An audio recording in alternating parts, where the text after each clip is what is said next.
嘅山租，最多人咧就係呢一檔啦。呢個係乾瑤32蚊，講緊係一磅啊嚇，咁啊連殼稱嘅。好在食唔到榴蓮啫，嚟呢度聞下榴蓮味都好啊。其實我係好想可以打包個帶走，不過我諗機會好微，同埋好多外國人啊，佢都一時唔平咯。有糯米糍啦，喂，糯米糍靚啊，荔枝嘛。哦，香港啲糯米糍貴味都要25喎。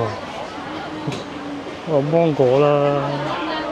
泰國飛機運過嚟嘅芒果90蚊，我估佢應該係4隻，我估啊嚇。最多人都係榴蓮多，佢有啲咧仲會寫埋幾錢一個，哇150蚊一個真係抵。但係你係買咗，我哋只能我一個人懟晒佢就唔得㗎噃。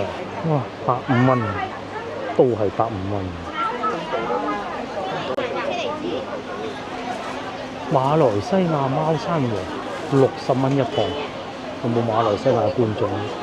泰國嗰啲就平啦，即使係頂級金枕榴蓮都係130蚊，同埋咧佢哋都好講究，都有啲係會裂開咗。貓山王180一個，喂嗰個抵食喎，佢裂開咗嘅。又或者後邊啊，佢一個一個價錢，咁樣好啊，好均真，唔會話大家估下咁，究竟幾錢啊？呢個咁一稱600幾咁，你俾錢唔俾錢咧？係咪？60蚊嗰個一磅同埋200蚊一個喎，有咩分別？大細個。大名鼎鼎嘅果欄終於俾我嚟到啦。其實嗰個油麻地警署咧冇乜興致，因為嚟嘅咁就順便。